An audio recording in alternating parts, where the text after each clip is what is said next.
क्या बांग्लादेश दूसरा पाकिस्तान बनने वाला है?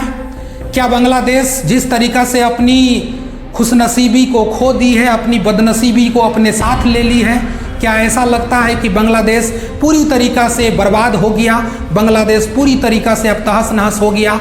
इस वीडियो में हम लोग इसी के बारे में जानने का प्रयास करेंगे कि आखिर बांग्लादेश का जो ये हालत आज है वो क्यों है। आखिरकार आज बांग्लादेश की जो राजधानी है ढाका, उस ढाका शहर के अलग अलग हिस्से में टैंक क्यों दौड़ रहे हैं? आखिरकार बांग्लादेश की जो राजधानी ढाका है, उस ढाका शहर में सैन्य की ताकतों को बढ़ाने का इजाज़त क्यों दे दिया गया है? ये सारा सवाल है। और सेना और सरकार आपस में एक दूसरे से भिड़ क्यों गए हैं, ये भी एक सवाल है। इस पूरे टॉपिक को समझने से पहले आप लोगों से बस एक रिक्वेस्ट जरूर करूंगा, आप यदि इस चैनल में नए हैं तो चैनल को सब्सक्राइब जरूर कर दीजिएगा।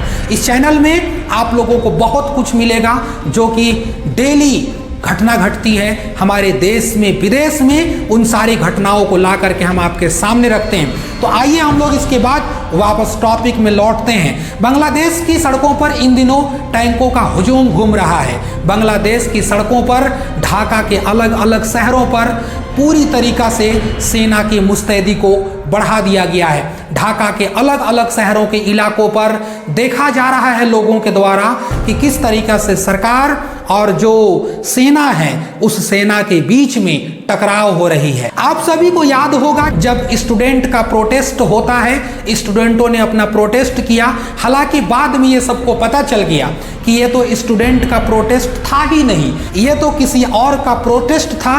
लेकिन जो कुछ भी था, शेख हसीना सत्ता छोड़ती है, शेख हसीना को वहां से भगाया जाता है और शेख हसीना इस्तीफा देकर के भारत लौटती है। उसके बाद बांग्लादेश का सुख और शांति ऐसा लगता है जैसे छीन गया, बर्बाद हो गया, तहस नहस हो गया, निस्तो नाबूद हो गया। आज बांग्लादेश के लोग सोच रहे हैं कि हमने क्या कर दिया आज।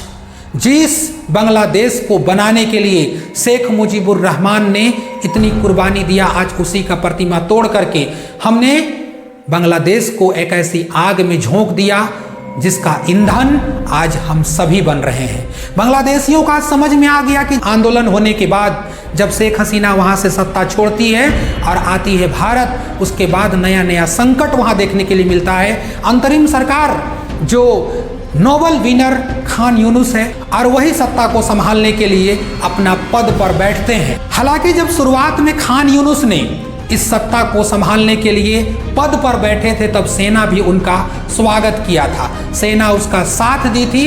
लेकिन आज जिस तरीका से सेना वर्सेस खान यूनुस यानी कि अंतरिम सरकार बनाम वहां की जो सेना के जो जनरल हैं वकारुज्जमान, उन्होंने साफ साफ ये कह दिया है कि हम सरकार के नीतियों से बिल्कुल भी खुश नहीं हैं और हम सरकार का खिलाफ में हैं। तो अब आइए मोटा मोटी इस राय पर हम लोग पहुंचते हैं कि आखिर क्या ऐसा हो गया जिसमें कि सेना और सरकार के बीच में टक्कर हो गया। इससे भी पहले आपको बता दें कि अगर आप चैनल में नए हैं तो सब्सक्राइब जरूर कर लें। तो खास तौर पर अगर हम बांग्लादेश के बारे में देखेंगे तो बांग्लादेश में भी 3 ऐसा मुद्दा है जिसके बीच में सरकार और सेना के बीच काफी तीखी बहस हो रही है और बातचीत से मामला सुलट नहीं रहा है। एक एक करके जानते हैं। सबसे पहला कारण क्या है? तो सबसे पहला कारण है चुनाव को लेकर के। बांग्लादेश की सेना चाहती है, वकारुज्जमान चाहते हैं कि ये चुनाव जो है 2025 में दिसंबर में ही हो जानी चाहिए। लेकिन इसी का जस्ट विरोध में आते हैं खान यूनुस और कहते हैं कि यह चुनाव 25 में नहीं होगा बल्कि इस चुनाव को 2026 में कराया जाएगा। हालांकि खान यूनुस के द्वारा इस चुनाव को टालने में भरसक प्रयास किया जा रहा है, लेकिन सेना एक तरफ अड़ी हुई है, ये चुनाव जो होगा दिसंबर 2025 में ही होगा। तो ये एक पहला कारण हो गया जिसमें सरकार खान यूनुस और एक तरफ आर्मी एक दूसरे से नोक झोंक में है और एक दूसरे से तीखी बहस कर रहे हैं। दूसरा कारण है रोहिंग्या मुस्लिमों को लेकर के।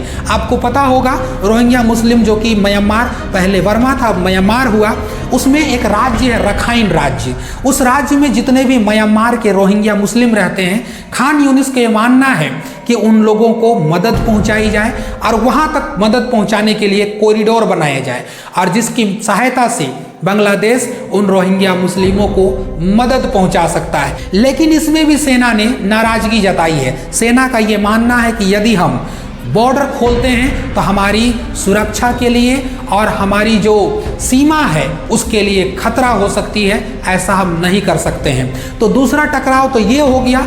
और तीसरा सबसे अहम टकराव जो है वो ऑपरेशन डेविल हंट को लेकर के है। जिस प्रकार 2025 में उन्माद हुआ, बांग्लादेश में हजारों लोग ढाका की सड़कों पर उतरे थे, उसी समय जब बांग्लादेश की प्रधानमंत्री शेख हसीना को जब भारत आना पड़ा बांग्लादेश छोड़ करके, उसके बाद जब अंतरिम सरकार की घोषणा हुई, मोहम्मद यूनुस को जब पद मिला, उसके बाद जितने भी मोहम्मद यूनुस के विपक्षी दल थे सब लोगों को पकड़ पकड़ करके हिरासत में लिया गया, गिरफ्तार किया गया, हजारों लोगों को जेल में डाला गया।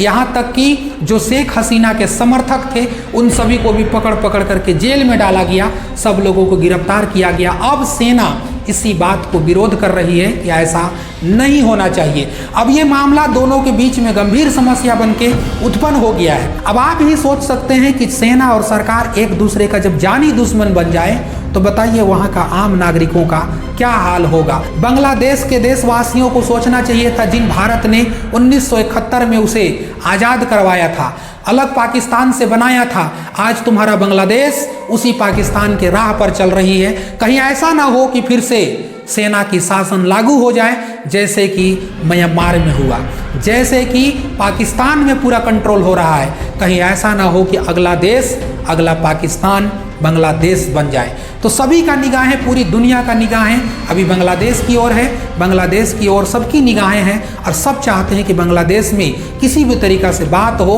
मध्यस्थता हो। आपको अगर हमारी रिपोर्ट अच्छी लगी हो, आपको हमारा बात समझ में आया हो, अगर हमारा वीडियो आपको पसंद आया हो तो चैनल को सब्सक्राइब करना कभी मत भूलिएगा। हम यूं ही आते रहेंगे, देश दुनिया की खबर आप लोगों को बताते रहेंगे। शुक्रिया, जय हिंद।